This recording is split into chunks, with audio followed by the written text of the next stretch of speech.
ట్యాపులు తిప్పటం అంటున్నాడు ఒక మంత్రి గారు, గత మాజీ ఇరిగేషన్ శాఖ మంత్రివర్యులు. వారిని ఈ వేదిక ద్వారా ఒకటే అడుగుతున్నాను.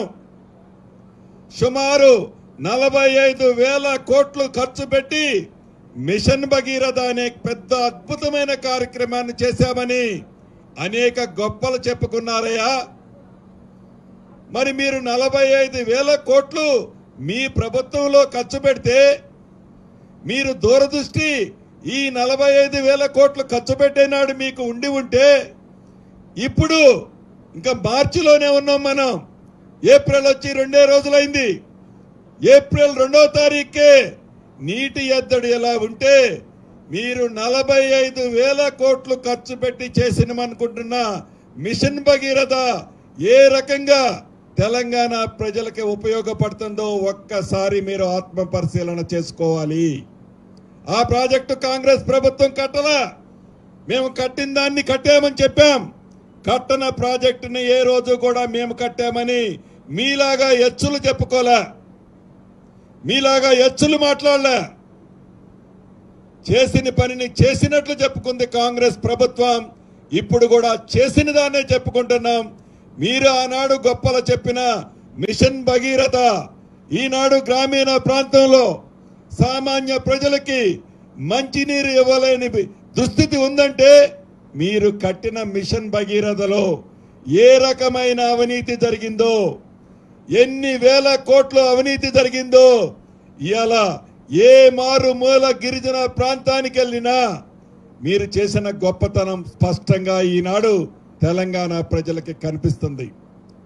మీరు చేసిన దరిద్రాన్ని, మీరు కూడగట్టిన దరిద్రాన్ని ఈనాడు కాంగ్రెస్ ప్రభుత్వం మీద, మా నాయకుడు రేవంత్ రెడ్డి గారి మీద మీరు ఏవైతే మాట్లాడుతున్నారో ఒక్కసారి మీరు ఆత్మ పరిశీలన చేసుకోవాలి.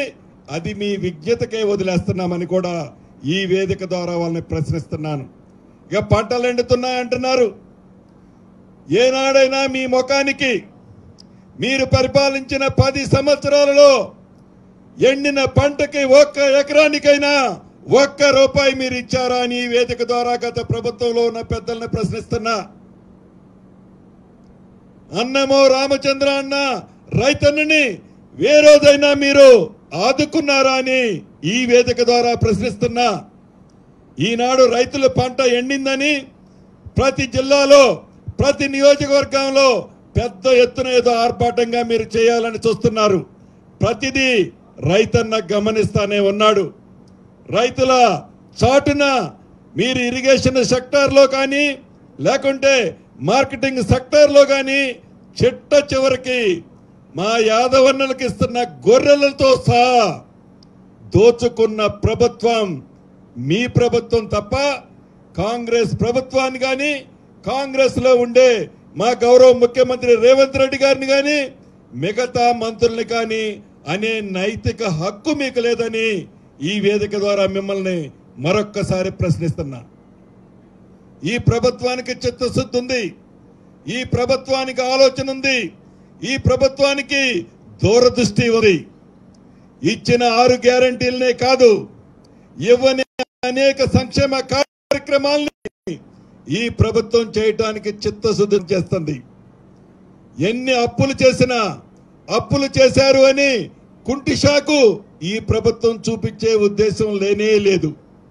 ఈ మధ్య ఒక వేదికలో ఒక మంత్రి అంటున్నాడు, మాజీ మంత్రి అంటున్నాడు, మా ముఖ్యమంత్రి గారు డిసెంబర్ 9వ తారీఖు నాడే రైతన్నలకి 2 లక్షల రుణమాఫీ చేస్తామని. బరాబర్ ఈ రాష్ట్ర ప్రభుత్వం గౌరవ ముఖ్యమంత్రి రేవంత్ రెడ్డి నాయకత్వంలో ఈ ప్రభుత్వం రైతన్నకి ఇస్తున్న 2 లక్షల రూపాయల రుణమాఫీని చేర్చి చూపిస్తుంది. అంతేకాదు ఇచ్చిన రైతన్నలతో పాటుగా 6 గ్యారంటీలని ప్రతి ఒక్క అంశాన్ని, ఏదైతే ఇండ్ల స్కీమ్, ఇంద్రమ్మ ఇండ్ల స్కీమ్ ఉందో ప్రతి సంవత్సరం, ఈ సంవత్సరం 4,50,000 ఇళ్ళు ఇస్తున్నాం.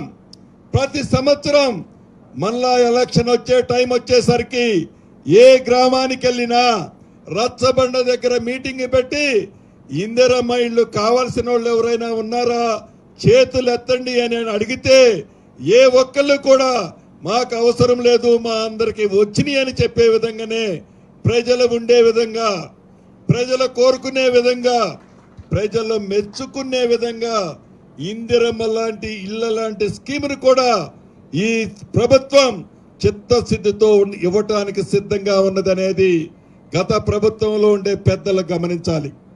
అంతేకాదు అనేక వాక్కులు చవాక్కులు, కరప్షన్కి కింగులైన వాళ్ళు, కరప్షన్కి మారుపేరైన గత పెద్దలు కరప్షన్ ఎలా చేయాలనో తెలంగాణ ప్రజలకు నేర్పిన గతంలో ఉన్న మాజీ మంత్రులు, మాజీ ముఖ్యమంత్రులు ఒక ఏళ్ళు ఈనాడు కాంగ్రెస్ పార్టీలోకి వెళ్ళి చూపిస్తున్నారు.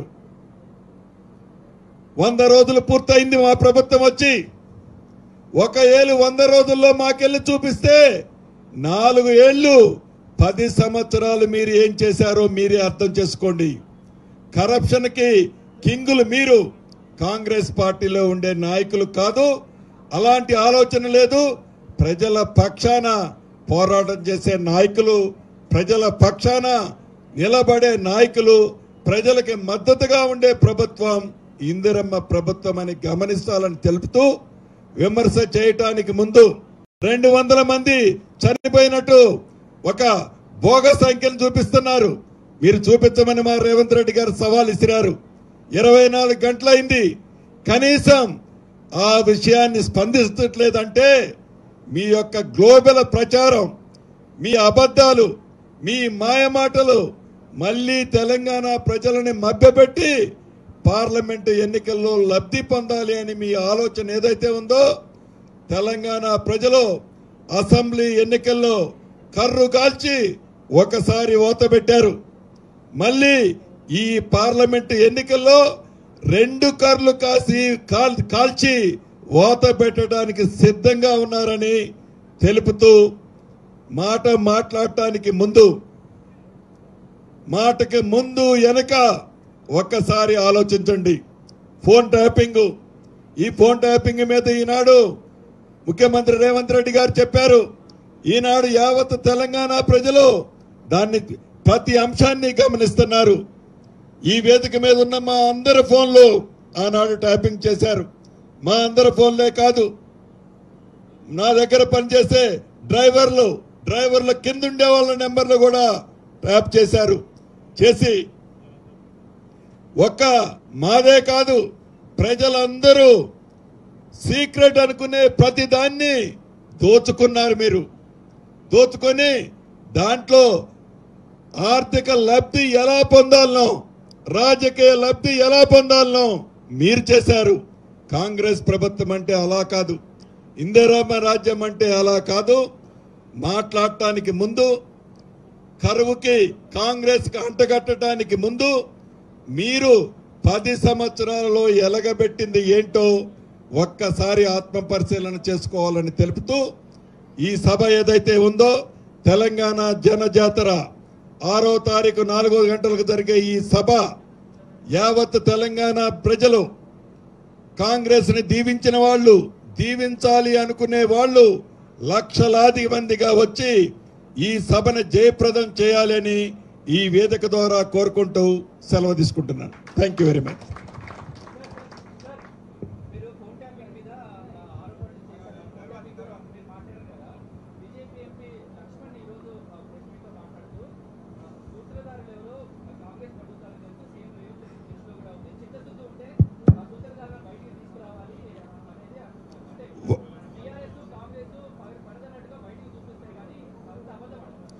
వందకి 100% ఎంత పెద్ద మనిషి ఉన్నా, ఎంత తురుఫ్కానో ఈ ఫోన్ ట్రాపింగ్ వెనకున్నా ఈ ప్రభుత్వానికి చిత్తశుద్ధి ఉంది.